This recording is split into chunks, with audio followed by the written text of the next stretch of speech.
அதனால் அவன் எதை செய்வாங்கிற ரகசியம் அவனுக்கு தெரியும். யார்? அர்ஜுனுக்கு தெரியும். ஆனால் சல்லியனுக்கு புரியல. அவன் சொல்கிறான், நான் சொல்கிறபடி நீ நெஞ்சுக்கு குறி வச்சுருந்தே அப்படின்னா அவன் ஒருவேளை தேரை கீழே அமைக்கியிருந்தா கூட அதை கழுத்தை வெட்டியிருக்கும். அப்போ கண்டிப்பாக அர்ஜுனன் செத்து போயிருப்பான். நான் சொல்கிறத நீ கேட்கல, அதனால் நீ நல்ல ஆளல்ல, உனக்கு நான் தேர் ஓட்ட முடியாதுன்னு கோவிச்சுக்கிட்டு சல்லியும் அந்த தேரை விட்டு இறங்கி வெளியில் போயிட்டான். அந்த நாகக்கண்ணை வந்து சொல்லிச்சு, கர்ணா என்னை மறுபடியும் ஒரு தடவை அனுப்பு, நான் கண்டிப்பாக கொண்டுட்டு வந்துடுவேன். நீ என்னை தப்பாக அனுப்பிச்சா கூட நான் இப்போ கரெக்டாக கொண்டுடுவேன். அது இவனை இன்னும் அவமானப்படுத்துது.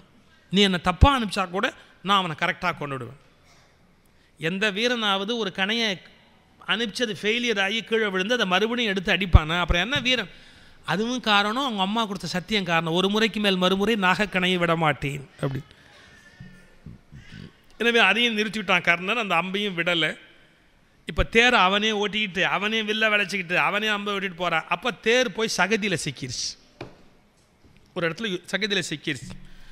அது ஏன் நான் ஒரு அந்தணனுடைய கண்ணுக்குட்டி மேலே இவன் தேர் ஏறி இறங்கிருச்சு முன்னாடி. அப்போ அந்த அந்தணன் சாபம் கொடுத்தான், போர்க்களத்தில் அவனுடைய தேர் சக்கரம் சகதியில் சிக்கட்டும்னு சாபம் கொடுத்தான். அது பலிச்சுது. வேறு வழி இல்லாமல் சிரமப்பட்டு அந்த சக்கரத்தை மேலே தூக்கி எடுத்து நிறுத்தினான். அர்ஜுன் அம்பு விட்டுக்கிட்டே இருக்கிறான், பதிலுக்கு இங்கேருந்து அம்பு விடுறான். கொஞ்சம் நேரம் சண்டை போட்டே இருக்கும்போது திடீர்னு மந்திரங்கள் அஸ்திரங்கள் மறந்து விட்டான்.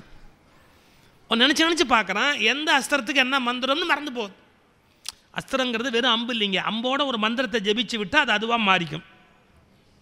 அந்த மந்திரம் ஞாபகத்துக்கு வரணும், ஞாபகத்துக்கு வரமாட்டேங்க, குழம்புது. அது ஏண்டான்னா அது பரசுராமருடைய சாபம்.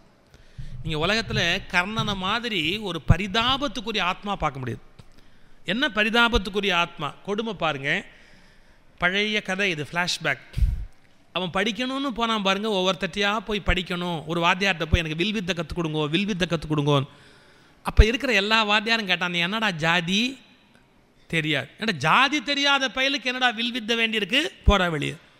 இந்த மாதிரி அவன் சொல்லிக்கிட்டே இருக்கும்போது பரசுராமர் மட்டும் ஒரு கண்டிஷன் வச்சுருக்கிறார். எப்படின்னா, சத்திரியனுக்கு வில்வித்தை சொல்லிக் கொடுக்க மாட்டார், ராஜ குடும்பத்துக்கு சொல்லித்தர மாட்டார்.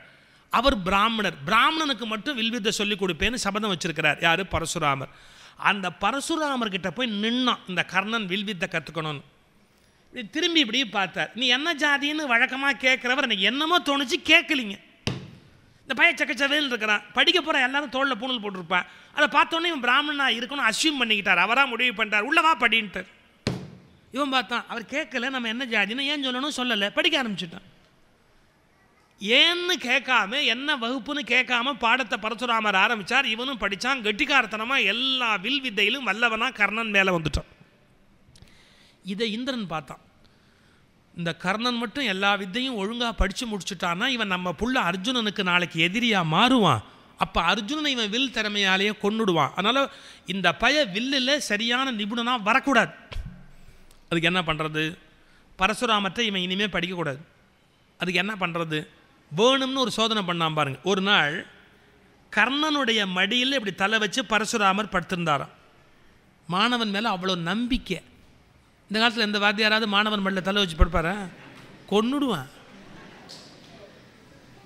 இப்போ போயிட்டு கல்லூரிக்கு போயிட்டு வரும்போதே பல பேர் பாதுகாப்பு ஏற்பாடோடு போயிட்டு வரேன், பாதுகாப்பாக போயிட்டு வரணுமே. அந்த அந்த மாணவன் மடியில் இப்படி தலை வச்சு படுத்துருக்கிறார். யார்? பரசுராமர். தூங்கிட்டார். அப்படி தூங்கின போது இந்திரன் ஒரு வண்டு வடிவத்தை எடுத்துக்கிட்டு வந்து கர்ணனுடைய தொடையை தொலைக்கிறான். ஏன்? இந்த தொடையை தொலைச்சி வலி வந்து இவன் அசைக்கணும், அசைச்ச உடனே பரசுராமர் தூக்கம் கெடணும், அவர் கோபத்தில் வாத்தியார் சபிக்கணும், இவனுடைய வில்வித்தை பாழா போகணுன்ற ஐடியாவோடையே இந்திரன் வண்டு வடிவத்தை எடுத்துகிட்டு வந்து கர்ணனுடைய தொடையை தொலைச்சான். ஆனால் கர்ணன் பாருங்கள், பொறுமையாக அப்படியே காலை அசைக்காமல் இருக்க. குருநாதருடைய தூக்கம் கெடக்கூடாது அப்படி. நான் ஒரு கல்லூரியில் பேசுகிற போது கேட்டேன், இன்றைக்கி அது மாதிரி வாத்தியார் படுத்திருக்கும் போது யாராவது தொலைச்சா நீங்கள் வாத்தியார் தூக்கம் கெடக்கூடாதுன்னு பொறுமையாக இருப்பீங்களா? ஒரு பையன் சொன்னான், இருப்போம். ஏன்? எந்திரிச்சு வாத்தியார் அறுக்க ஆரம்பித்தா இதை விட கொடுமையாக இருக்கும், அதுக்கு இது 1000 மடங்கு தேவலை அப்படின்னு நாங்கள் பொறுமையாக இருப்போம் அப்படிங்கிறா. பசங்கள்லாம் இப்போ வாத்தியாருக்கெலாம் விதவிதமான பேர் வச்சுருக்கா தெரியுமா உங்களுக்கு? நாங்கள் படிக்கிற காலத்தில் கூட மரியாதையாக சொல்லுவோம், வாத்தியார் போர் அடிக்கிறாரா அப்படிம்போம்.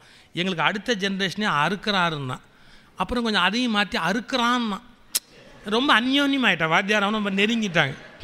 நம்ம சிவன் முருகன் ஐயப்பன்னு ஐயப்பர்னா சொல்லுவோம், சிவர் நான் சொல்லுவோம். இல்லை அது மாதிரி ரொம்ப கடவுளை சொல்கிற மாதிரி வாத்தியாரையும் அப்படியே அறுக்கிறான்டா அப்படின்ற அளவுக்கு ரொம்ப நெருங்கிட்டான் ஒரே ஐடியா. அதுக்கப்புறம் என்னென்ன கொத்துறாங்கிறான். அதுக்கு அடுத்த ஸ்டேஜ் வாத்தியாரை பற்றி அவன் வச்சுருக்க கமெண்ட். நான் ஒரு கல்லூரியில் நான் பேச போனால் முதல்ல அந்த ஸ்டூடெண்ட்ஸ் 4 பேரை தனியாக கூப்பிட்டு கேட்பேன், இங்கே யாருக்கு என்னென்னடா பட்டப்பேர் வச்சுருக்கீங்கன்னு. ஏன்னா அது தெரியாமல் நான் அந்த பட்டப்பேரை எங்கேயாவது யூஸ் பண்ணுன்னு வச்சுங்க, எல்லாம் அந்த வாத்தியாரை பார்த்து ஒரு மாதிரி பார்ப்பேன். அதில் என்ன கொடுமைன்னா அவர் தான் நம்மளை கூட்டிகிட்டே போயிருப்பார் அந்த விழாவுக்கு.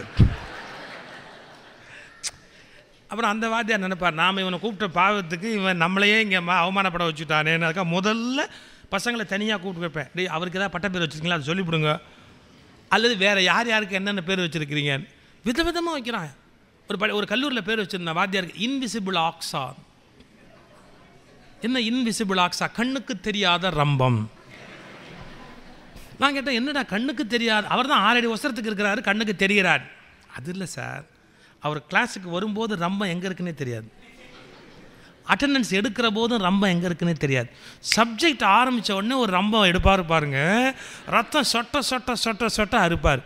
அது ரம்பம் எங்கே இருக்குது, எங்கே கொண்டு வராரு, எப்படி மறைச்சிட்டு வராரு தெரியறதே இல்லை. அதனால தான் அவருக்கு பேர் இன்விசிபிள் ஆக்ஸா, கண்ணுக்கு தெரியாத ரம்பம். அதை விட ஒரு காலேஜில் பேர் வச்சுருந்தா வாத்தியாருக்கு நெஞ்சிருக்கும் வரைன்னு பேர் வச்சுருந்தா. என்னடா நெஞ்சிரு, அவர் பேண்ட் இவ்வளோ தூரம் போடுவாருங்க. பழைய காலத்து ஆண்டியார் அவர், இந்த பேண்ட் இது வரைக்கும் போட்டிருப்பாரு. அவருக்கு இவன் பேர் வச்சுருக்கான் நெஞ்சிருக்கும் வரை. நீங்கள் இந்த காலத்தில் பசங்களை சமாளிக்கிறது பயங்கர கஷ்டம். நாம் ஒரு மணி நேரம் பேசிட்டு வந்தால் நமக்கு 4 பேர் வச்சுருப்பா. அந்த காலத்தில் அப்படி இல்லை. ஆசிரியர்னா தெய்வத்துக்கு சமம். பரசுராமர் கர்ணனுடைய மடியில் தலை வச்சு படுத்திருக்கிறார்.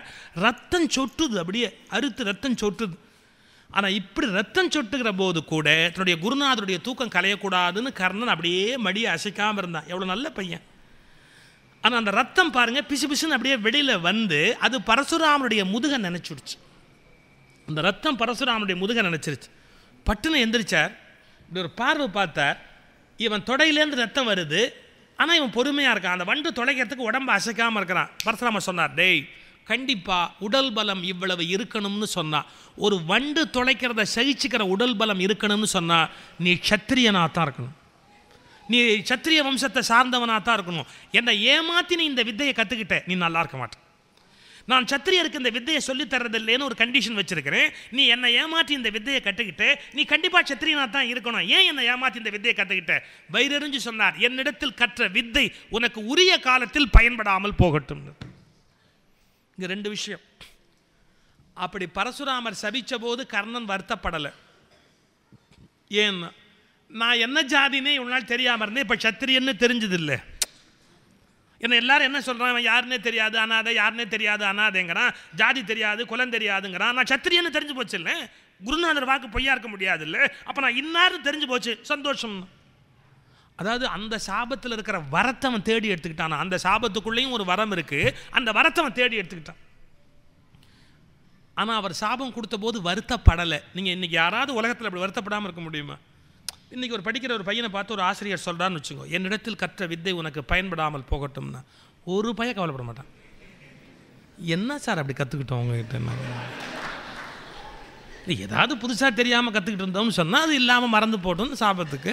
நாங்கள் என்ன பெருசாக கற்றுக்கிட்டோம்? நோட்ஸில் என்ன இருக்கோ அதை நீங்கள் சொல்கிறீங்க, சரியாக சொல்கிறீங்களா நாங்கள் பார்த்துக்கிட்டு உட்காந்துருக்குறோம்.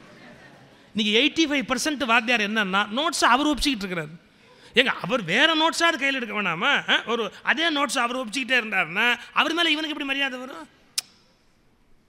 ஒரு ஆசிரியர் சொன்னார்னு வச்சுங்க, இன்றைக்கி அதை விட கொடுமை இன்னொன்று இருக்குது. என்னென்னா ஆசிரியர் நல்ல வாத்தியாராகவே இருக்கட்டும், திறமைசாலியான ஆசிரியர் எத்தனை பேர் இருக்காங்க, அப்படியே இருக்கட்டும், அவரே சாபம் கொடுத்தா கூட பையன் இன்றைக்கி பயப்பட மாட்டான், ஏன்னா பலிக்காதுன்ற முடிவு இருக்கிறேன்.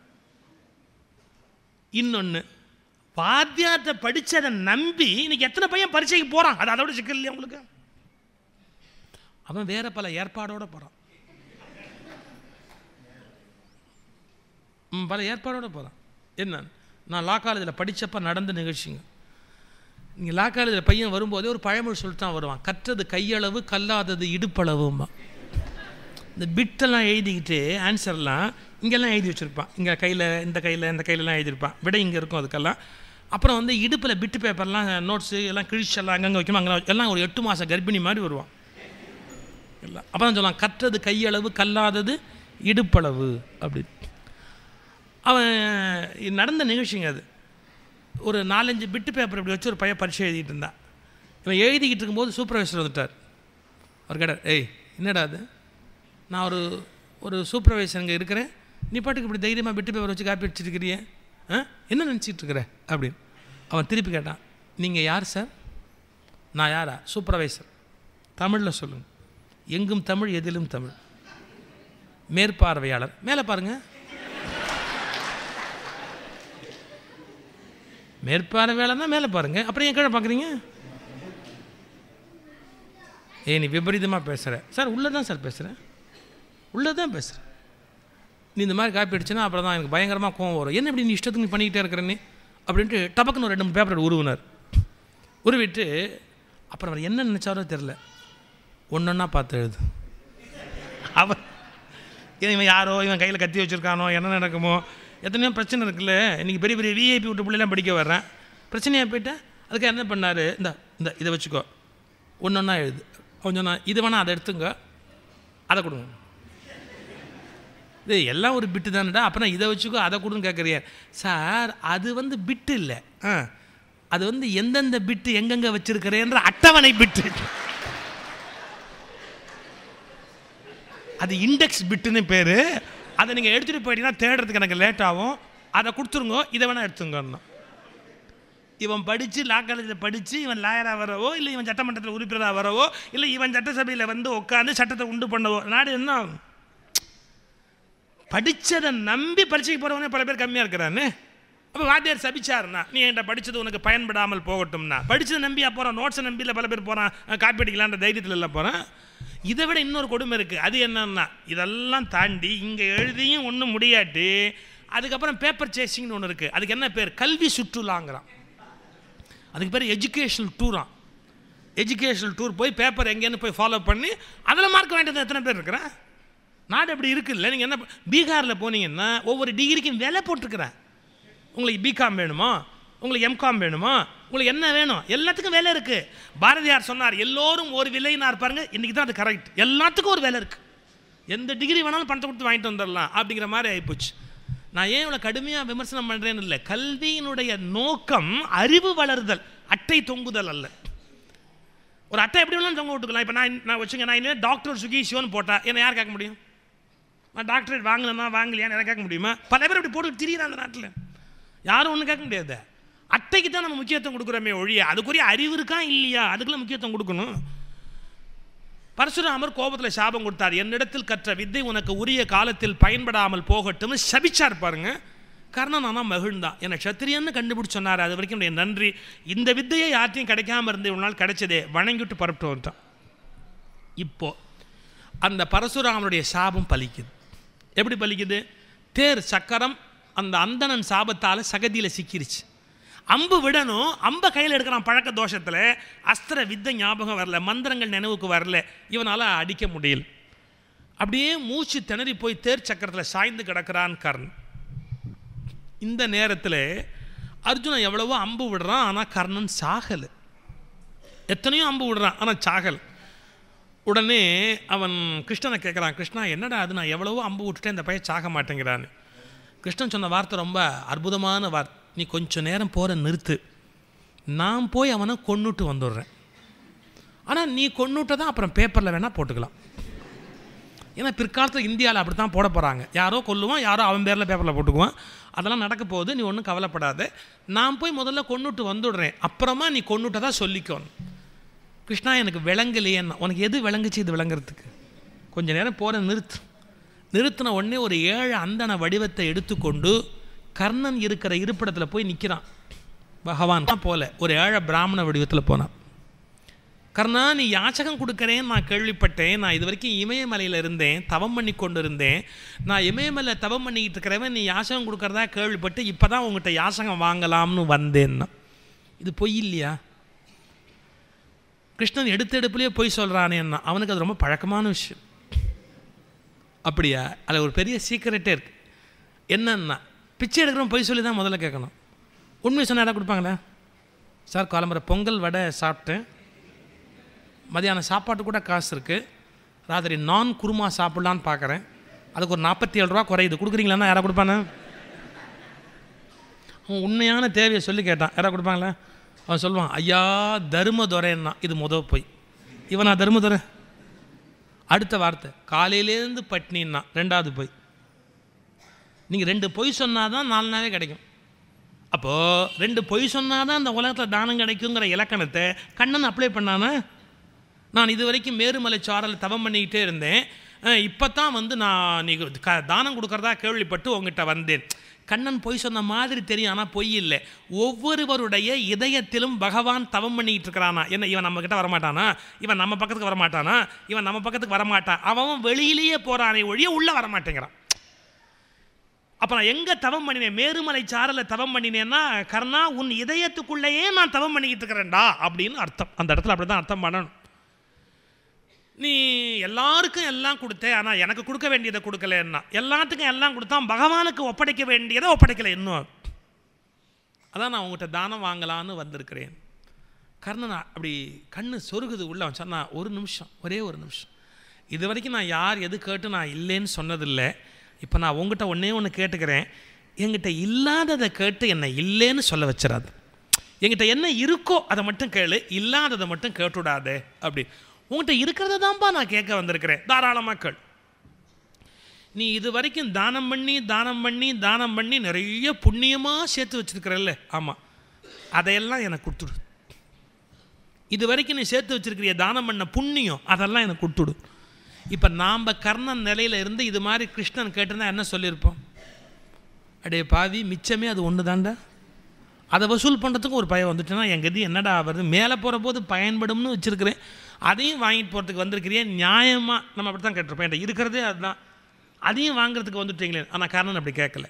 நல்ல வேலை, என்கிட்ட இருக்கிறதா கேட்டேன், இல்லாததை கேட்டு என்னை இல்லைன்னு சொல்ல வைக்கலை. ஆவியோ நிலையில் கலங்கியது யாக்கை அகத்ததோ புறத்ததோ அறியேன். என்ன பாட்டு, வில்லிபுத்திரார் பாட்டு. ஆவியோ நிலையில் கலங்கியது, எனக்கு மூச்சு உள்ளையா வெளியிலையான்னு தெரியல. ஆவியோ நிலையில் கலங்கியது யாக்கை அகத்ததோ புறத்ததோ அறியேன். யாக்கைனா உடம்பு, உயிர் உடம்புக்குள்ளையா வெளியிலையான்னு தெரியல. யாக்கை அகத்ததோ புறத்ததோ அறியேன். பாவியின் பொருளெல்லாம் நயக்கும் பக்குவம் தன்னில் வந்திலையால். இந்த பாவி அள்ளி அள்ளி கொடுத்தப்பெல்லாம் நீ வரலையேடான்னு. இதுதான் கர்ணனுடைய மேன்மை. இந்த பாவி அள்ளி அள்ளி கொடுத்தப்பெல்லாம் வரலேன்னு தன்னைத்தான் பாவின்னா. இப்படி வச்சுங்க, கொடுக்குற இயல்புடைய ஒருத்தர் சாகிற போது ஒருத்தன் வந்து கேட்குறான், கையில் காசு இல்லை, என்ன சொல்லுவான் தெரியுமா?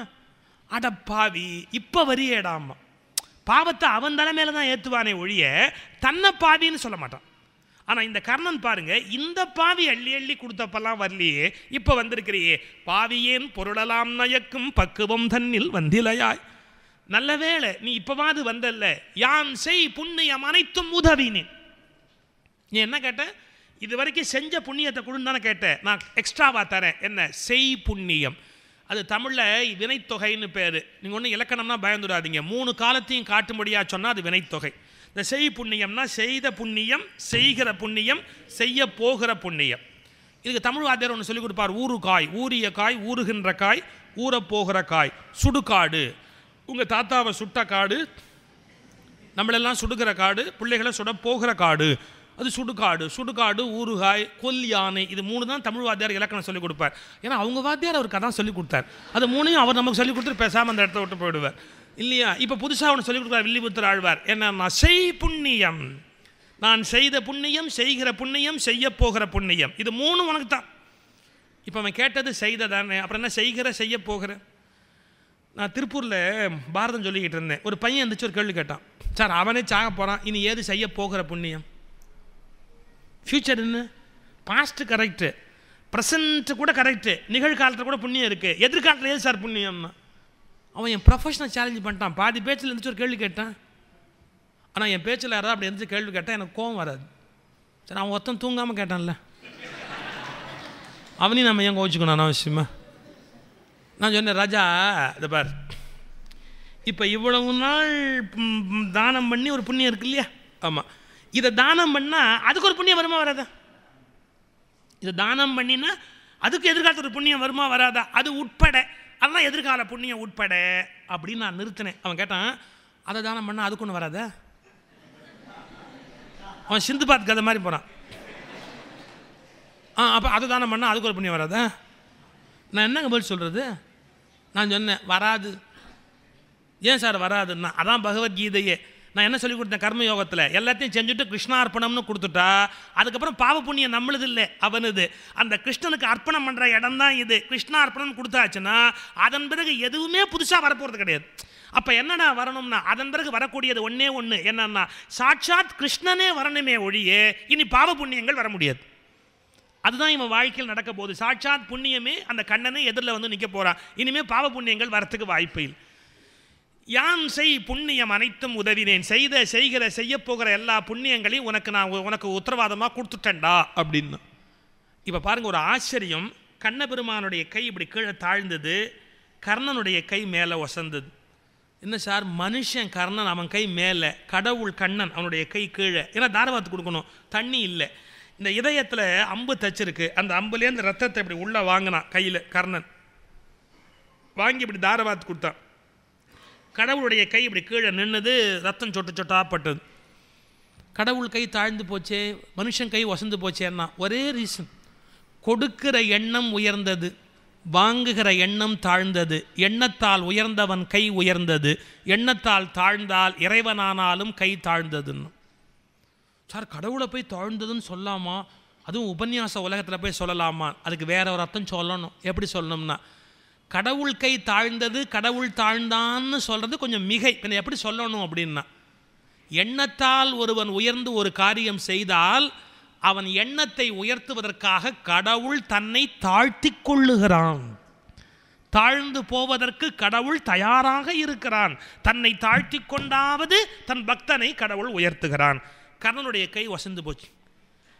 இது பெருசு இல்லைங்க. அந்த ரத்தம் சொட்டு சொட்டா அப்படி பட்ட உடனே இப்படி நிமிர்ந்து பார்த்தாராம் கிருஷ்ணன். பார்த்துட்டு சொன்னாராம், வேண்டிய வரங்கள் சொல்லுதி என்றார். உனக்கு என்னென்ன வர வேணுமோ என்ன கேளு, நான் தரேன் அப்படின்னு.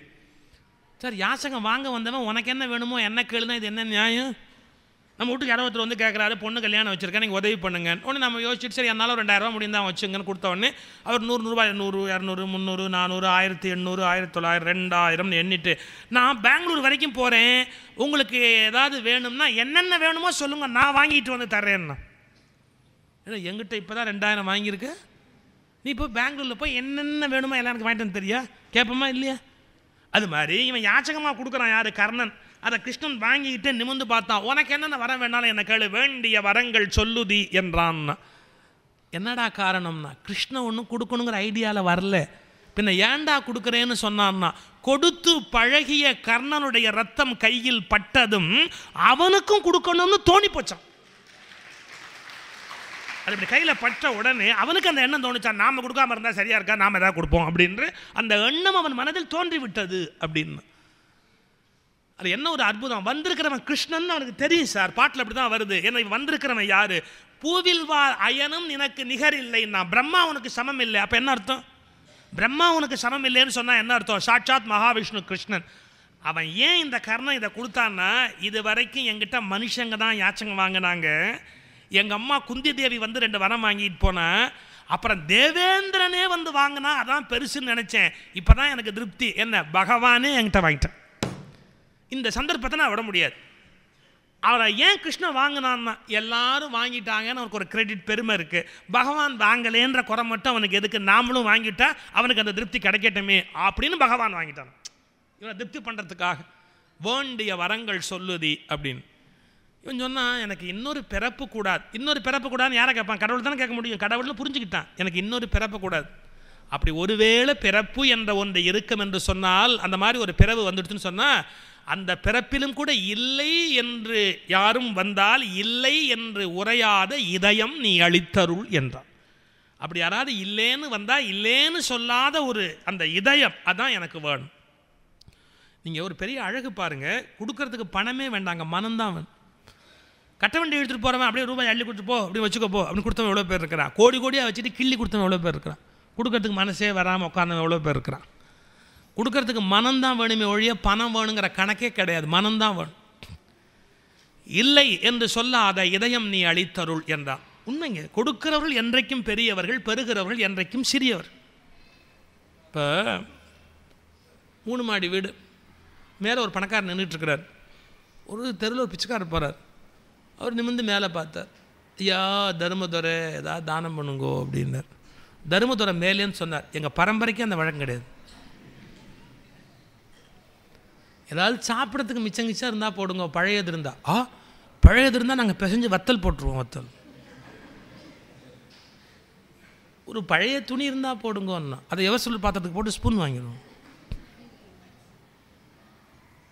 ஐயா ஒரு 8 அணா இருந்தால் போடுங்க. இப்போ அவங்களே ஒரு கொள்கை வச்சுருக்காங்க, மினிமம் 8 அண்ணாஸ். அது குறைஞ்ச அவங்களும் வாங்க மாட்டாங்க. நீங்கள் யோசிக்கிறீங்க இதெல்லாம் உனக்கு எப்படி தெரியும்? அவங்க சங்கத்தை ஆண்டு விடாலையும் நான் தானே பேசுகிறேன். அதனால் 8 அணா குறைஞ்சா அவங்களும் வாங்க மாட்டாங்க.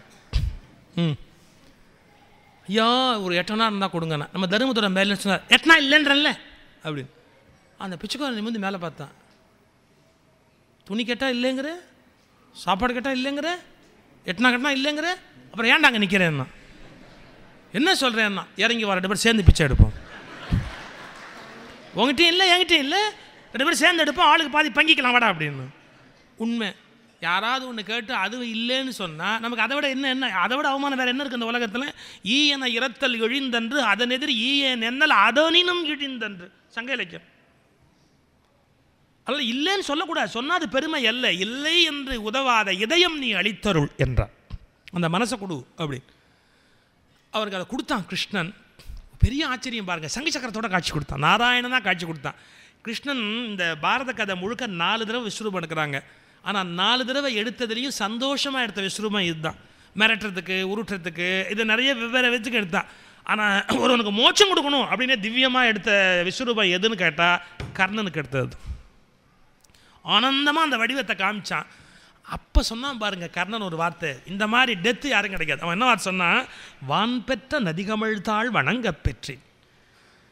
அந்த பாட்டு கடைசியாக எப்படி முடியும் அதை சொல்கிறேன். என்னன்னா, யான் பெற்ற பேரு இவ்வையகத்தில் யார் பெற்றார்னு. என்ன மாதிரி வாழ்க்கை இந்த உலகத்தில் யார் வாழ்ந்திருக்கா? நான் வாழ்ந்த மாதிரி வாழ்க்கை யாரும் வாழலேன். இந்த மாதிரி நிறைவாக போய் சேர்ந்தவங்க ரொம்ப குறைச்சல். கோடி கோடியாக சம்பாரிச்சிருப்பாங்க, ஆனால் மூச்சு இழுத்துக்கிட்டே இருக்கும். ஏன் இன்னும் இழுக்குது? அவர் இன்னொரு மில்லு வாங்கணும்னு நினச்சாரு, அதுக்குள்ளே இப்படி ஆகிப்போச்சு. அப்போ அடுத்தாப்பில் பிறந்து இன்னொரு மில்லை வாங்கி அது உள்ள ஒரு சிக்கனாக தான் அவருக்கு திருப்தியாக இருக்கும். எவ்வளவோ வச்சுருப்பான், ஆனால் இன்னொரு சொத்து சேர்க்கணும்னு நினச்சிருப்பேன். இல்லை அந்த மருமக வந்து பார்க்கணும், இல்லை அந்த மகன் வந்து பார்க்கணும். இப்படி ஏதாவது ஒரு காரணம் அந்த உயிர் இழுத்துக்கிட்டு படாத பாடுபடும். சாகிற போது ஐ எம் குவைட் கம்ஃபர்டபுள், நான் வாழ்ந்த வரைக்கும் சந்தோஷம், நான் போய் வருகிறேன்னு சொல்லி மரணம் அடைவது ஒரு பெரிய ஆற்றலுங்க. எத்தனையோ பேர் மரணம் இருந்தாலும் சீர்காழி கோவிந்தராஜனுடைய உயிர் பிரியறதுக்கு முன்பாக உலகம் நன்றாக இருக்கட்டும் யார் சொல்வா? உடல் நெஞ்சு வலி நவசக்தி விநாயகர் என்னமோ கும்பிட்டுருக்கிறாரு. அவர் உயிர் பிரியறதுக்கு முன்னாடி உலகம் நல்லா இருக்கட்டும்.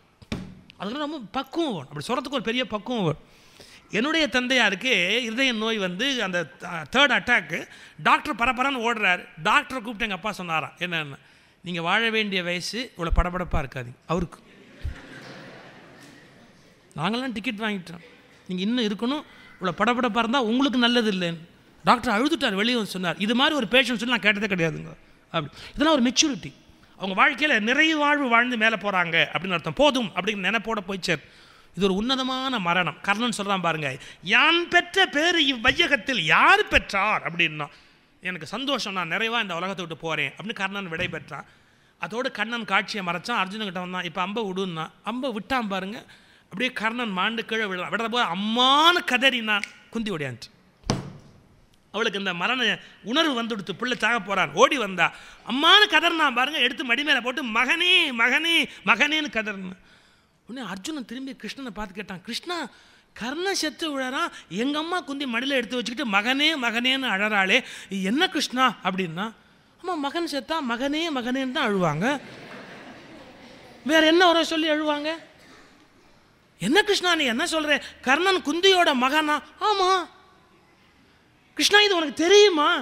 ஆமா. ஏன் நேத்திக்கே சொல்லலை? நீ ஏன் நேத்திக்கே கேட்கல? நீ இப்போ கேட்ட இப்போ சொல்கிறேன், நேற்று கேட்டு தான் நேற்றுக்கு சொல்லியிருப்பேன், முந்தானத்து கேட்டால் முந்தானத்து சொல்லியிருப்பேன், எப்போ கேட்டேன்னு சொல்லியிருப்பேன். என்ன நான் சொல்ல மாட்டேன்னு சொல்லலையே. கிருஷ்ணா இது என்னடா மாயம், எத்தனையோ மாயம் பண்ணினா, ஆனால் இது என்ன மிகப்பெரிய மாயம்னா, எல்லாமே மாயம்தான்.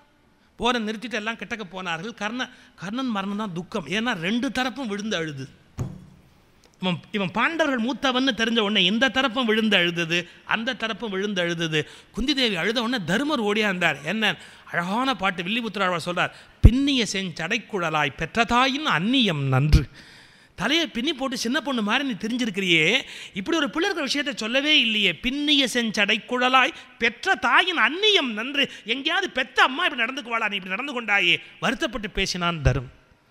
அப்போ ஒரு சாபம் கொடுத்தான், நான் பெண்கள் மனசில் ரகசியம் தங்காமல் போட்டோம் அப்படி. அது ஒரு காரணம், இல்லைனாலும் அப்படித்தான் இருந்தாலும் உங்கள் மனசில் ரகசியமே தங்காமல் போட்டோம் அப்படின்னு தருமன் ஒரு சாபத்தை கொடுத்தான். அப்புறம் அன்றைய யுத்தம் நிகழ்ந்த பிறகு அந்த முடிந்ததுக்கப்புறம் சல்லியனை சேனாதிபதி ஆக்கினான்.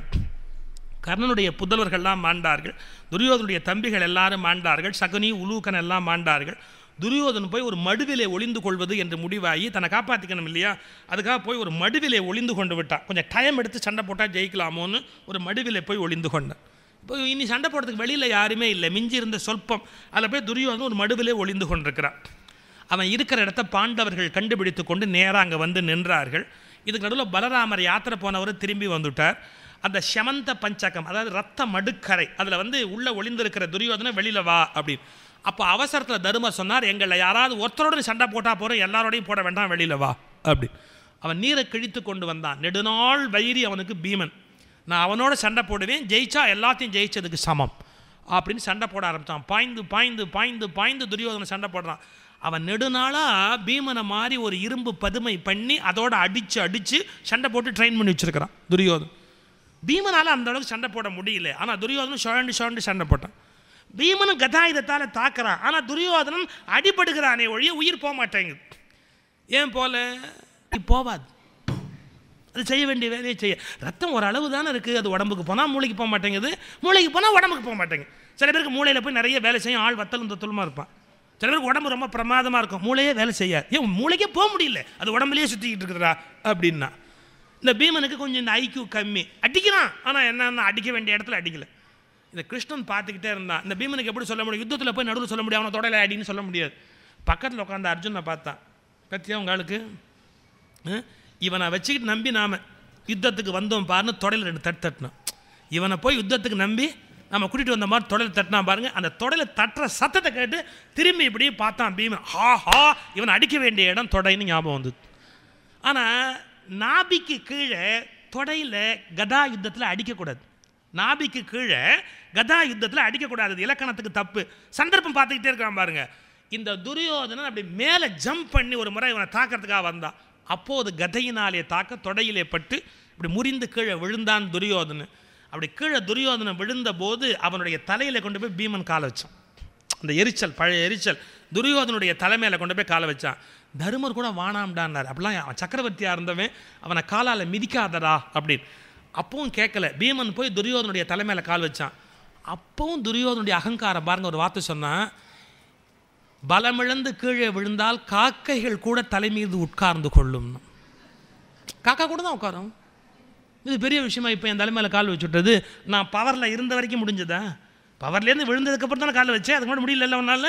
அப்பவும் அகங்காரமாக தான் துரியோதனன் பேசினான்.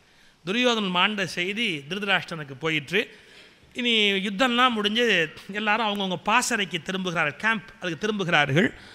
அர்ஜுனுடைய தேர், ஒவ்வொரு தேராக வருது. முதல்ல தருமனுடைய தேர் வந்து நின்றுது.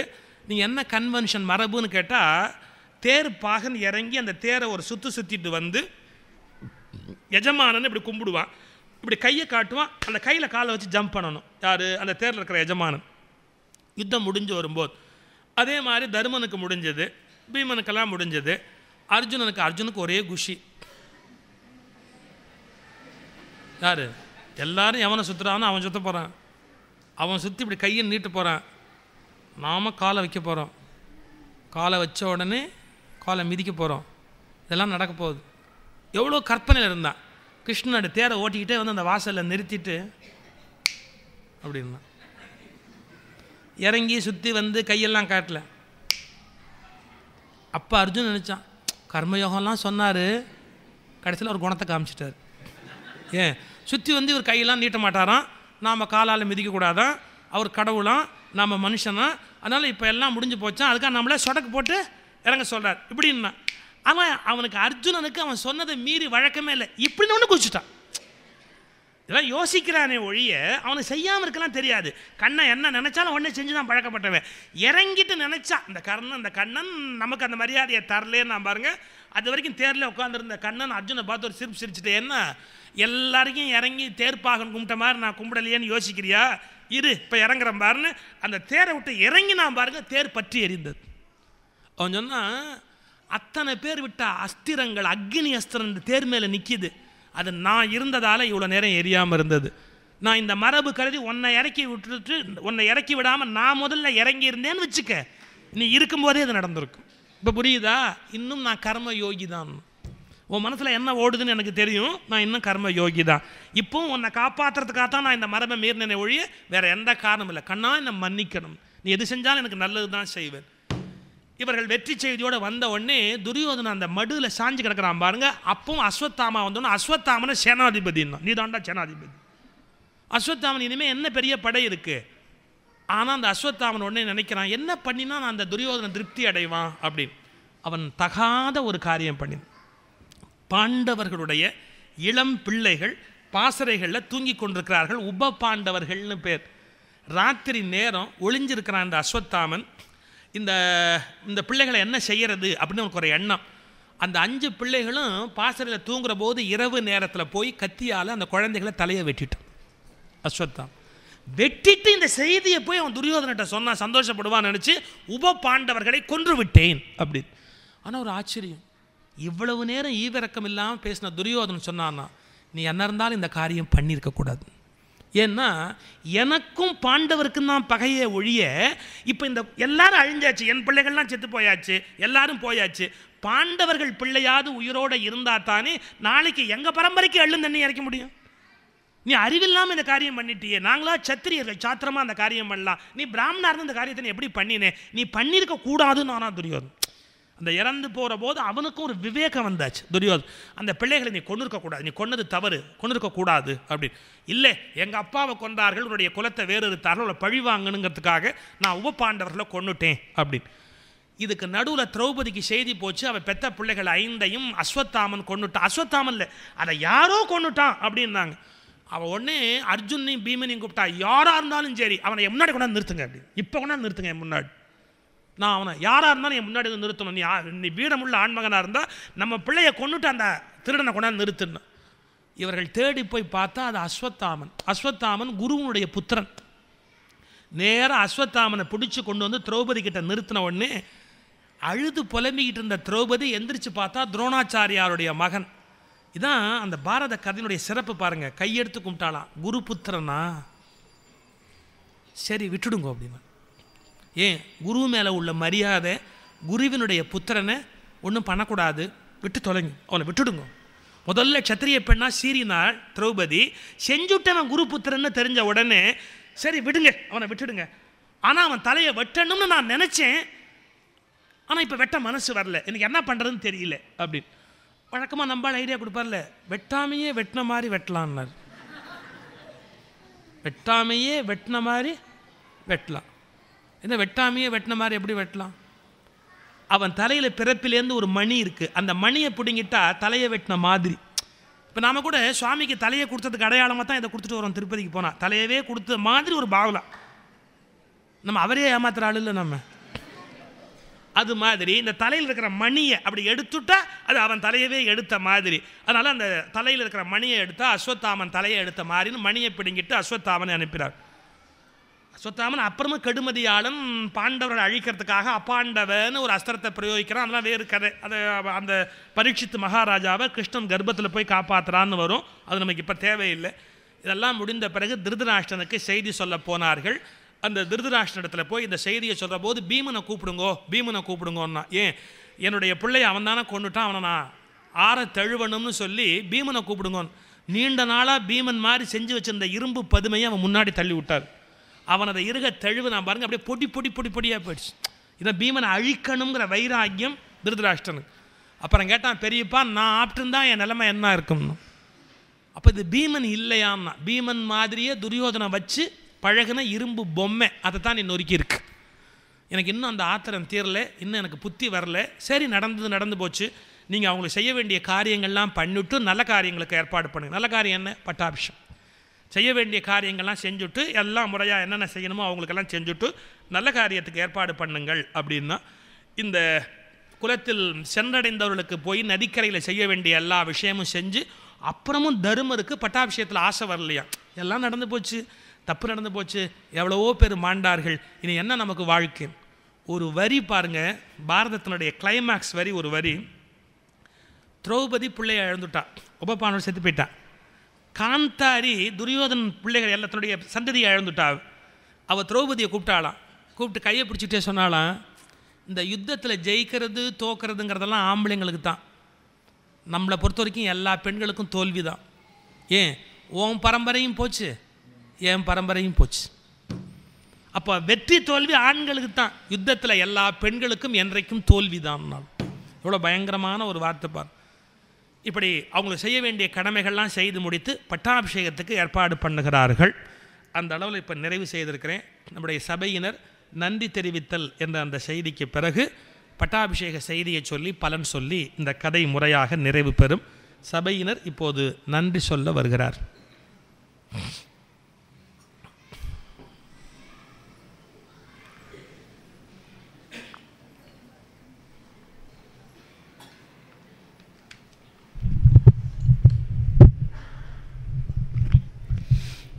மெய்யன்பர்களே, இந்த 10 நாட்கள் வாய்விட்டு சிரித்தோம். வாய்விட்டு சிரித்தால் நோய் விட்டு போகும் என்று சொல்வார்கள். இந்த 10 நாள் பத்தாது, 18 நாட்கள் இருக்க வேண்டும் என்று 2 ஆண்டுகளுக்கு முன்னால் ஐயா அவர்களை போய் பார்த்தோம். 18 நாள் புக் பண்ணிட்டு வந்தோம். வந்த உடனே நம்ம கோயில் இருக்கிற முக்கியஸ்தர் உடம்பு சரியில்லாமல் போச்சு.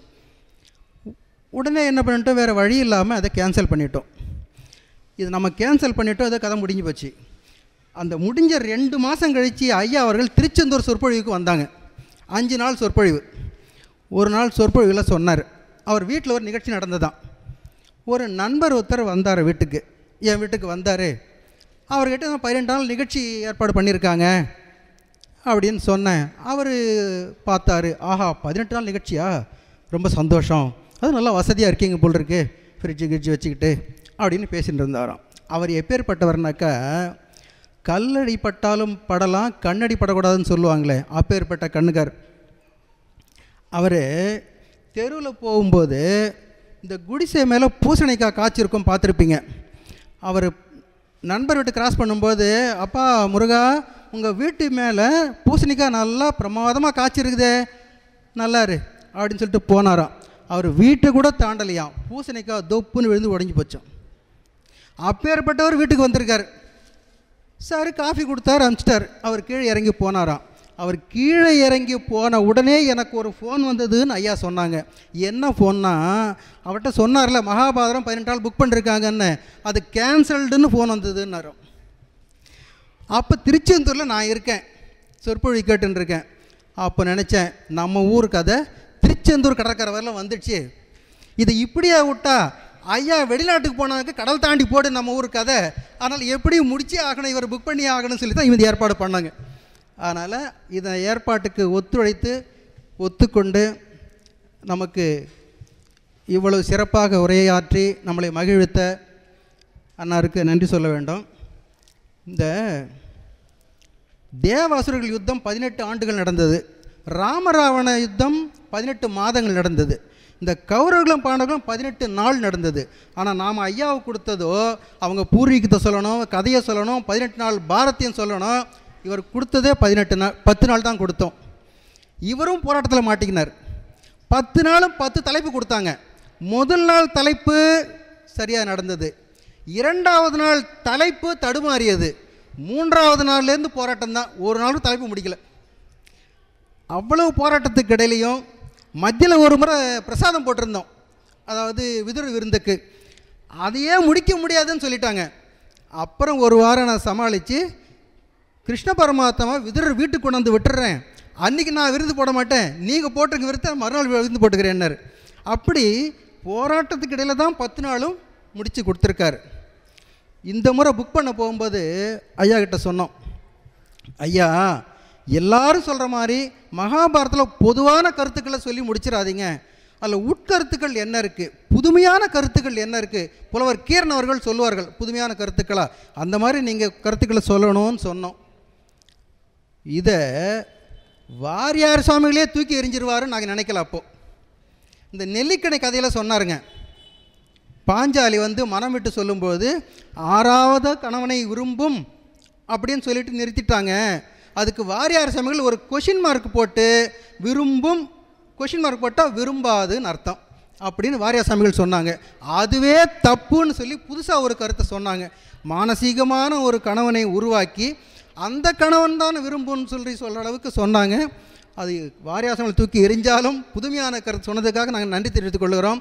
அதே நேரத்தில் இந்த காலத்தில் உள்ள இளம் சிறார்கள் சினிமாக்களை பார்த்துவிட்டு கற்பனையில் உருவகப்படுத்தி கொண்டு அந்த காலத்து போல காந்திர மனம் வாழ்ந்து உண்மையான வாழ்க்கைக்கு வரும்போது பாடுபட்டு அவஸ்தைப்படாதீர்கள் என்றதையும் சொல்லி அறிவுரை கூறினார்கள். மிக்க நன்றி தெரிவித்துக் கொள்கிறோம். இந்த 10 நாளும் இந்த மாலை பொழுது போன நேரமே தெரியல. அது எல்லாருக்கும் தெரியும். இப்படி நம்ம முதலே சொல்லிட்டாங்க, தொடர் சொற்பொழிப்பு ஒத்துக்கிறது இல்லைன்ட்டாங்க. நம்ம கேட்கும்போது தொடர் சொற்பொழிப்புக்கு நாங்கள் ஒத்துக்கிறது இல்லை இப்போது அப்படின்னாங்க. இருந்தாலும் எப்படியும் நீங்கள் வந்தே ஆகணும் அப்படின்னு நாங்கள் கேட்டு அவரும் ஒத்துக்கொண்டு நமக்கும் குறைத்திருந்தது அவருக்கும் குறைத்திருந்தது. இதற்காக ஐயா அவருக்கு நன்றி சொல்வதோடு அவர் நோய் நொடி இல்லாமல் பல காலம் பல்லாண்டு வாழ்ந்து தமிழ் தொண்டு செய்ய வேண்டும். அதற்கு நாங்களும் அடிக்கடி கேட்டு மகிழ வேண்டும். இதற்கு எல்லாம் வல்ல முருகப்பெருமான் அருள் புரிய வேண்டும் என்று கேட்டுக்கொண்டு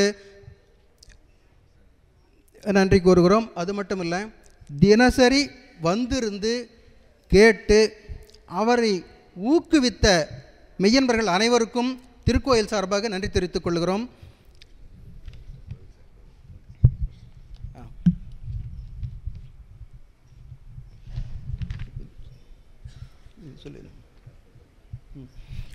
திருக்கோயில் சார்பாக இப்பொழுது நம்முடைய குருசாமி அவர்கள் பொன்னாடை அணிவிப்பார்கள்.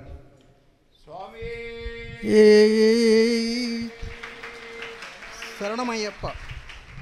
மையன்பர்களே, இந்த நிகழ்ச்சிக்கு உபயதாரர்களான திரு ஜி சேகர் துணைத் தலைவர், சிறப்பு திருநிலை பேரூராட்சி பூந்தமல்லி, திரு எஸ் அனந்தநாராயணன் அயன்புரம் சென்னை முருகம், திரு ஆர்பி நாகராஜன் ஹோட்டல் அசோக் பூவை, திரு பி குமார் என்ஜினியர் திருமால் நகர் பூவை, திரு எஸ் அண்ணாமலை எஸ்ஏ ஸ்டோர் பூவை, விஜயா டீச்சர் அவர்கள் மற்றும் இந்த நிகழ்ச்சிக்காக பொருளுதவியும் பண உதவியும் செய்து உதவிய அனைத்து உள்ளங்களுக்கும் திருக்கோயில் சார்பாக நன்றி தெரிவித்துக் கொள்கிறோம். கோல்டன் டெக்ஸ் உரிமையாளர் எங்கிருந்தாலும் மேலே வரும். சரி, இப்பொழுது திரு ஜி சேகர் நம்ம இந்த நிகழ்ச்சிக்கு உறுதுணையாக முதல் கை கொடுத்த திரு ஜி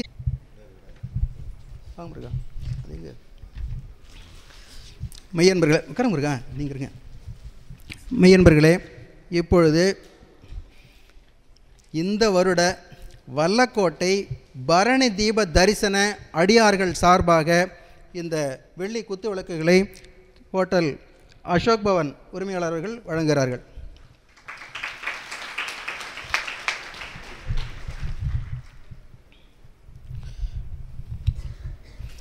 நம்முடைய திருக்கோயில் முக்கியஸ்தர்கள் ஒருவரான திரு செல்வம் அவர்கள் ஐயா அவர்களுக்கு கால் காசு அன்பளிப்பாக அளிக்கிறார்கள். தலைவர் இல்லையா, ட்ரஸ்டின் தலைவர்கள் மேடைக்கு வருமாறு கேட்டுக்கொள்கிறோம்.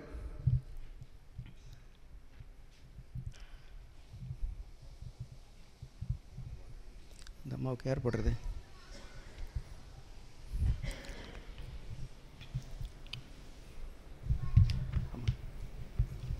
ஹலோ அம்மா, யாராவது ஒருத்தர் வாங்க யாராவது.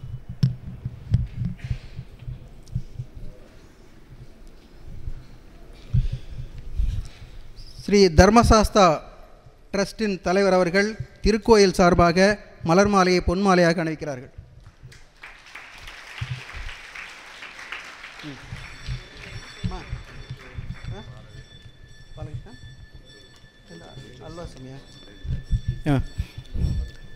டீச்சர் அவங்கள வர சொல்லுங்க.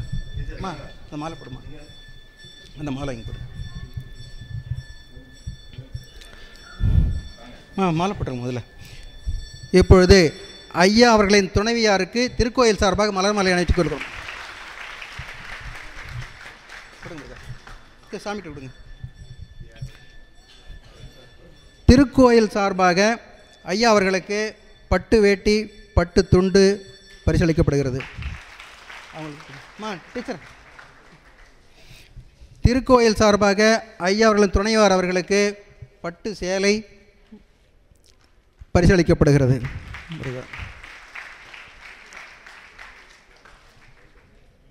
கோல்டன் டெக்ஸ் மெய்யன்பர்களே, கோல்டன் டெக்ஸ் உரிமையாளர் அளித்த பொன்னாடு சால்வையை நம்ம குருசாமி அவர்கள் பொன்னாடையாக அணிவிக்கிறார்கள்.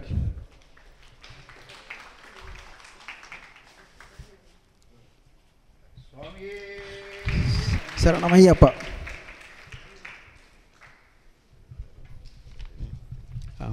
மெய்யன்பர்களே, திருக்கோயில் சார்பாக நாங்கள் ஏற்கனவே வெளியிட்ட தெய்வீக பக்தி சுடர் என்னும் புத்தகத்தை அளிக்கிறோம்.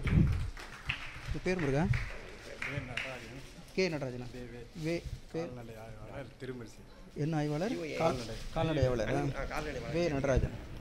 மெய்யன்பர்களே, தற்போது வே நடராஜன் கால்நடை ஆய்வாளர் அவர்கள் பொன்னாடை பொறுத்துக்கிறார்கள்.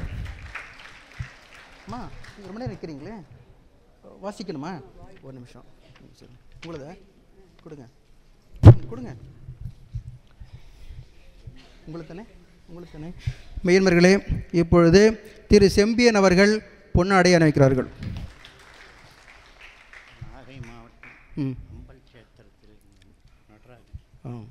மெய்யன்பர்களே, நாகை மாவட்டம் அம்பல் சேத்திரத்தில் வந்திருக்கிற திரு நடராஜன் அவர்கள் பொன்னாடை அணிவிக்கிறார்கள்.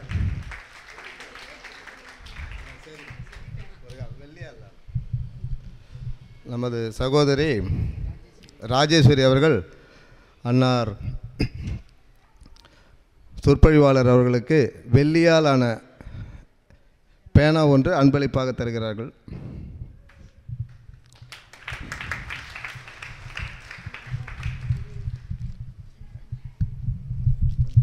யார் பாலகிருஷ்ணன்? யார்? நம்ம தானே.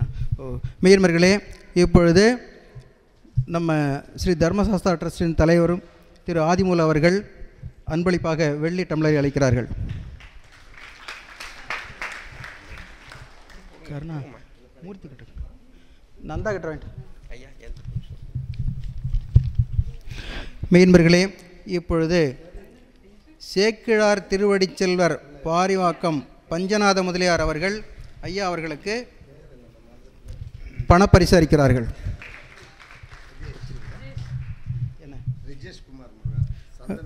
மெய்யன்பர்களே, செல்வன் ரிஜேஷ்குமார் தற்பொழுது ஐயா அவர்களுக்கு சந்தன விநாயகர் சந்தனத்தில் செய்யப்பட்ட பெருமாளை பரிசாக அளிக்கிறார்.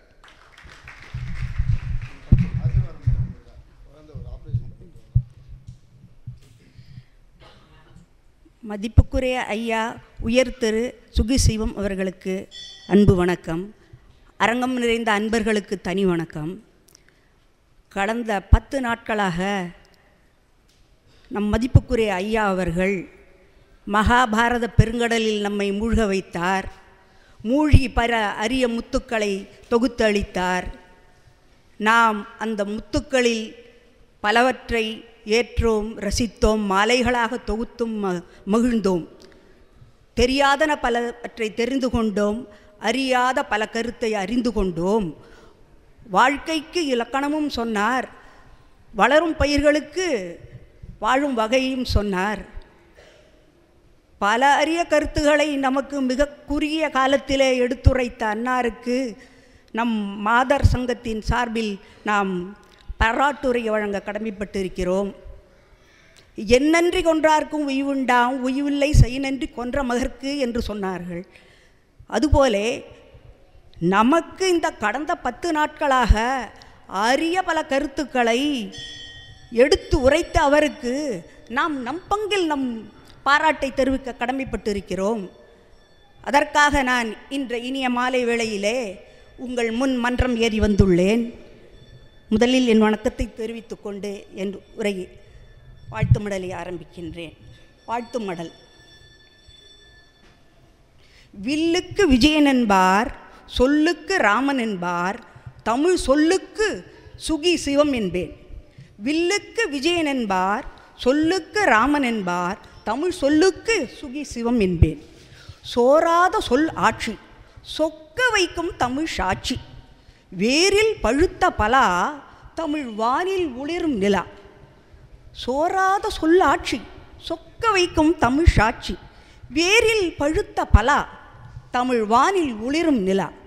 புத்தம் புது புத்தகமே, உன்னை படிக்க திறந்தால் தேன் சிந்தும். ஆம், தமிழ் தேன் எங்கும் சிந்தும். நீ செவ்விதழ் திறந்தால் செந்தமிழ் பிறக்கும். நீ செவ்விதழ் திறந்தால் செந்தமிழ் பிறக்கும். செந்தமிழ் பேச்சு சிந்தையை அள்ளும். உன் செந்தமிழ் பேச்சு சிந்தையை அள்ளும். தமிழுக்கு நான் அடிமை, உன் புலமைக்கு தலை வணங்குகிறேன். தமிழுக்கு நான் என்றும் அடிமை, உன் புலமைக்கு தலை வணங்குகிறேன். நீ ஒரு சகாப்தம், நடமாடும் பல்கலைக்கழகம். உன்னை படித்தால் பட்டம் வாங்கலாம். குருவாய் உன்னை அடைந்தால் நீ உமையாய் ஞானப்பால் ஊட்டுவாய். உன்னை குருவாய் நான் அடைந்தால் நீ உமையாய் ஞானப்பால் ஊட்டுவாய். என் அறிவை தீட்டுவாய், புலமையை கூட்டுவாய். குருவின் பார்வை கிடைத்தால் கோடி நன்மை கிட்டும் என்பார். குருவின் பார்வை கிடைத்தால் கோடி நன்மை கிட்டும் என்பார்.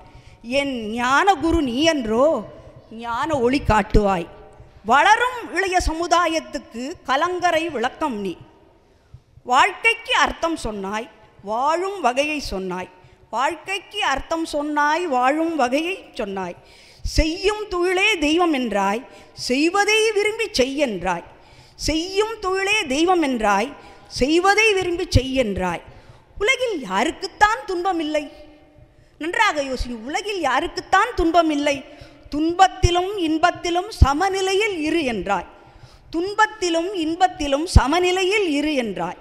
இதுவே ஞான யோகத்தின் முதல் படி என்றாய். கடமையை செய், கர்மயோகி ஆவாய். விவேகானந்தரை மனதில் வை, விவேகி ஆவாய். அபிமன்யுவை மனதில் வை, தன்னம்பிக்கையின் சிகரம் ஆவாய் என்றாய். விவேகானந்தரை மனதில் வை, விவேகி ஆவாய். அபிமன்யுவை மனதில் வை, தன்னம்பிக்கையின் சிகரமாவாய் என்றாய். அலைபாயும் மனம் அடங்காதது, பிராணாயாமம் பழகு, மூச்சை அடக்கு, முக்தி நிலை அடைவாய் என்றாய். அலைபாயும் மனம் அடங்காதது, பிராணாயாமம் பழகு, மூச்சை அடக்கு, முக்தி நிலை அடைவாய் என்றாய். வாழ்க்கையில் வீழ்வது இயற்கை, வீழ்ந்தவன் துள்ளி எழுவதே வாழ்க்கை. வாழ்க்கையில் வீழ்வதும் இயற்கை, வீழ்ந்தவன் துள்ளி எழுவதே வாழ்க்கை. கங்கை பிரவாகத்திலே சிறுதுளி நான் பெற்றேன், பெற்றதை பெருமகிழ்வோடு சொன்னேன். கங்கை பிரவாகத்திலே சிறுதுளிதான் நான் பெற்றேன், பெற்றதை பெருமகிழ்வோடு சொன்னேன். நீ தொடாத பொருள் இல்லை, ஏறாத மேடையும் இல்லை. நீ தொடாத பொருள் இல்லை, நீ ஏறாத மேடையும் இல்லை. அனுதினமும் அரங்கம் ஏறுகின்றாய், அனைத்திலும் வெற்றியே காண்கின்றாய். அனுதினமும் அரங்கம் ஏறுகின்றாய், அனைத்திலும் வெற்றியே காண்கின்றாய். தமிழ் அன்னையின் தவ புதல்வனே வாழி வாழி. தமிழ் அன்னையின் தவ புதல்வனே வாழி வாழி. மண்ணின் மைந்தனே, சொல்லின் செல்வனே. மண்ணின் மைந்தனே, சொல்லின் செல்வனே. பல்விரை கண்டனின் குடும்பம் நீடு வாழி வாழி. அன்புடன் சிவசக்தி மகளிர் மன்றம் பூவை, இடம் ஐயப்பன் திருக்கோவில், திருமால் நகர், பூந்தமல்லி, சென்னை 56, நாள் 2/12/2001. எங்கள் மனத்தின் எழுச்சிகளை வார்த்தையாக்கி இந்த அரங்கத்திலே சமர்ப்பித்தோம். வாய்ப்புக்கு நன்றி கூறி விடைபெறுகின்றேன். வணக்கம். அவர்கள் அளிப்பதில் பெருமகிழ்ச்சி அடைகிறேன்.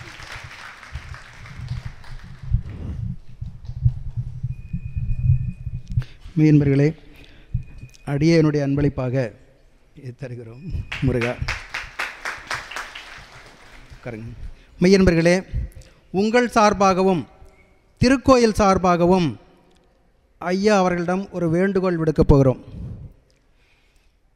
இந்த கோயில் இந்த அளவுக்கு கட்டப்பட்டிருக்கிறது என்றால் எல்லாமே யாசித்து பெறப்பட்டத்தான். எங்களிடம் இல்லை, யாசிக்கிறோம். திருக்கோயிலுக்காக பணம் யாரிடம் உள்ளதோ அவரிடம் போய் யாசிக்கிறோம். செங்கல் யாரிடம் இருக்கிறதோ அவரிடம் போய் யாசிக்கிறோம். சிமெண்ட் யார்கிட்ட இருக்கிறதோ அவர்கிட்ட போய் யாசிக்கிறோம். உங்களிடத்தில் சொல்வன்மையும் சொல்லாற்றலும் இருக்கிறது. இப்பொழுது நாங்கள் திருக்கோயில் சார்பாக யாசிக்கிறோம். உங்களால் என்று முடியுமோ ஒரு நாள் திருக்கோயிலுக்காக தாங்கள் வந்து சொற்பொழிவு ஆற்ற வேண்டும் என்று கேட்டுக்கொள்கிறோம். நாங்கள் கேட்கிறோம். ஈ என இழித்தல் இழிவுதான் நாங்கள் அறிவோம், நீங்கள் தான் சொன்னீர்கள். ஆனால் இல்லை என்று சொல்ல மாட்டீர்கள், இது அதனினும் இழிவு. ஆகையால் ஐயா அவர்கள் ஒரு நாளைக்கு தம் சொந்த செலவில் இங்கே வந்து சொற்பொழிவு ஆற்றி எங்களை மகிழ்விக்க வேண்டும் என்று திருக்கோயில் சார்பாகவும் உங்கள் சார்பாகவும் கேட்டுக்கொள்கிறோம். வணக்கம்.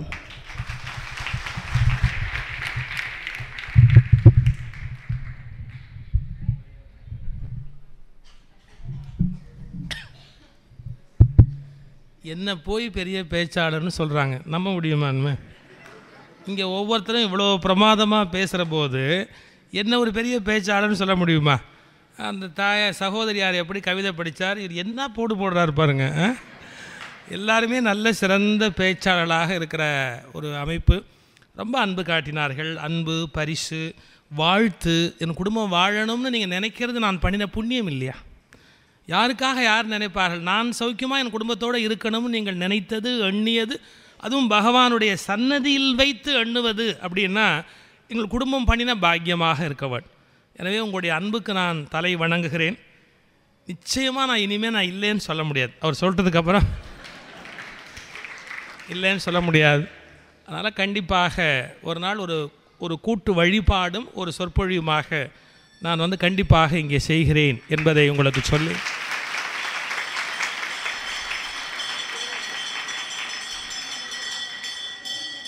எங்களுடைய குலதெய்வம் சாஸ்தா, எங்களுடைய குலதெய்வம் சாஸ்தா, அவருடைய சன்னிதானத்திலே இருக்கிற ஒரு வாய்ப்புக்கு நன்றி சொல்லி, எல்லா வகையிலேயும் அன்பர்கள் ஒத்துழைப்பினாலே இந்த கோயில் அழகாக உருவாகியிருக்கிறது. அது மேலும் மேலும் மேலும் மேலும் இந்த கோயில் விருத்தியடைய வேண்டும். அன்பர் பெருமக்கள் நன்மை பெற வேண்டும். அருளுருவாகிய ஐயப்பனுடைய கருணையினாலே எல்லா நன்மைகளும் மேலும் மேலும் மேலும் இந்த பகுதிக்கு நிறைய வேண்டும். அதர்மத்தின் வடிவமாக இருந்த துரியோதனன் வீழ்த்தப்பட்டு தர்மத்தினுடைய வடிவமாக இருந்த தர்மனுக்கு பட்டாபிஷேகத்தை கண்ணபெருமான் தன் திருக்கரங்களால் செய்விக்கிறான். துவரை நாயகன் சூட்டினன் மாமுடி என்று அதை வர்ணிக்கிறார் வில்லிபுத்தூர் ஆழ்வார். இந்த கதையிலிருந்து நாம் தெரிந்து கொள்ள வேண்டிய செய்தி என்ன என்று கேட்டால், அதர்மம் தர்மத்தை வெல்லுவது போல் தோன்றினாலும், இடையிடையிலே நிறைந்த இடையூறுகள் தர்மத்துக்கு ஏற்பட்டாலும், இறுதியில் நிறைவாக தர்மம்தான் வெல்லும் என்ற நம்பிக்கை எல்லாருக்கும் மீண்டும் மீண்டும் வரவும், அதை காலகட்டத்தில் மீண்டும் அந்த எண்ணத்தை ஏற்படுத்துவதற்காகத்தான் எங்களை போன்றவர்கள் இந்த மேடைகளை பயன்படுத்தி உரை நிகழ்த்தக்கூடிய ஒரு வாய்ப்பு அமைந்திருக்கிறது. அதனால் உங்கள் மனசில் லேசாக ஒரு சந்தேகம் இருக்கலாம், நம்ம இவ்வளோ நல்லவனாக இருக்கிறோமே, நமக்கு இவ்வளோ கஷ்டம் வருது, நம்ம இவ்வளோ தர்மமாக இருந்து என்னத்தை கண்டோம், அந்த சந்தேகம் வேண்டாம். என்றைக்கும் தர்மம் வெல்லும் என்ற ஒரு மன உறுதியோடு நாம் மகிழ்ச்சியாக விடைபெறுகிறோம். இந்த ஏற்பாடுகளில் கொஞ்சம் இந்த எக்கோ மட்டும் இந்த ஹாலில் இருக்குது, மற்றபடி வேறு எந்த குறையும் சொல்ல முடியாது. அப்புறம் மக்கள் கொஞ்சம் யோசிச்சு வராங்க, வந்துட்டோம்னா நம்ம எழுந்திருக்க வேண்டியிருக்குமோ, இங்கே இருக்க வேண்டியிருக்குமோ, 2 மணி நேரம் இருக்க வேண்டியிருக்குமோ அப்படின்னு ஒரு சின்ன தயக்கத்தோடு. இன்றைக்கி நான் நிறைவு பண்ணுறேன். எவ்வளோ கூட்டம் பார்த்தீங்களா? அதான் நான் இந்த ஊருக்கு என்ன வரமாட்டேங்கிறதுல இவ்வளோ சந்தோஷம். நேற்றுக்கெல்லாம் வராத அளவுக்கு இன்றைக்கி க்ரௌடு வர்றாங்க. இது முதல் நாள்லேருந்து இவ்வளோ பேர் வந்திருக்கலாமா இல்லையா? அதனால் அதுக்குரிய வகையில் அன்பர்கள் வந்து ரொம்ப மகிழ்ச்சி. வந்தவர்களுக்கெல்லாம் என்னுடைய பூர்ணமான நன்றி, வாழ்த்து. ரொம்ப ஆர்வமாக கேட்டார்கள். நம்முடைய இந்த விழிப்புலன் இல்லாத பள்ளியிலிருந்து நாள்தோறும் மாணவர்கள் தொடர்ந்து வந்தார்கள். ஆசிரியர்கள் அவளை அழைத்து கொண்டு வந்தார்கள். அவருடைய அன்புக்கு நான் மிகவும் தலை வணங்குகிறேன். அவருடைய அந்த தன்னம்பிக்கையோடு கூடிய அந்த எழுச்சி பயணம் இருக்கே, அவர்களுக்கெல்லாம் நான் நிறைய நன்றி சொல்ல வேண்டும். இப்படி எல்லா வகையிலேயும் சிறப்பாக ஏற்பாடு செய்திருக்கிறீர்கள். உங்களுடைய இந்த திருக்கோளுடைய வளர்ச்சி பார்ப்பதற்கு ரொம்ப சந்தோஷமாக இருக்குது. இன்னும் மேலும் மேலும் இது வளர வேண்டும் என்று பிரார்த்தனை செய்து, எல்லா வகையிலேயும் சிறப்பாக ஏற்பாடு செய்தமைக்கு என் நன்றியையும் வாழ்த்துக்களையும் சொல்லி, என்றும் போல என்னுடைய ஒரே லட்சியம் 2010 இந்தியா உலகத்தின் உன்னதமான வல்லரசாக மாற வேண்டும். அந்த உறுதியும் அந்த பிரார்த்தனையும் அந்த வேண்டுகோளும் எல்லாம் வல்ல ஐயப்பனுடைய கருணையினால் நிறைவேறும் என்பதாக சொல்லி, இந்த ஞான யஜ்யத்தினுடைய பலனாக நாடு சுபிக்ஷம் அடையட்டும். ஒரு யாகத்துக்கு ஒரு பலன் உண்டு. நாம் நிகழ்த்திய இந்த ஞான வேள்வியின் பயனாக நாடு சுபிக்ஷம் அடையட்டும் என நிறைவு செய்கிறோம். ஹரே ராம ராம ராம ஹரே ஹரே, ஹரே கிருஷ்ண கிருஷ்ண கிருஷ்ண ஹரே ஹரே, ஹரே ராம ராம ராம ஹரே ஹரே, ஹரே கிருஷ்ண கிருஷ்ண கிருஷ்ண ஹரே ஹரே, ஹரே ராம ராம ராம ஹரே ஹரே, ஹரே கிருஷ்ண கிருஷ்ண கிருஷ்ண ஹரே ஹரே, ஹரே ராம ராம ராம ஹரே ஹரே, ஹரே கிருஷ்ண கிருஷ்ண கிருஷ்ண ஹரே ஹரே, ஹரே ராம ராம ராம ஹரே ஹரே, ஹரே கிருஷ்ண கிருஷ்ண கிருஷ்ண ஹரே ஹரே, ஹரே ராம ராம ராம ஹரே ஹரே, ஹரே கிருஷ்ண கிருஷ்ண கிருஷ்ண ஹரே ஹரே, ஹரே ராம ராம ராம ஹரே ஹரே, ஹரே கிருஷ்ண கிருஷ்ண கிருஷ்ண ஹரே ஹரே.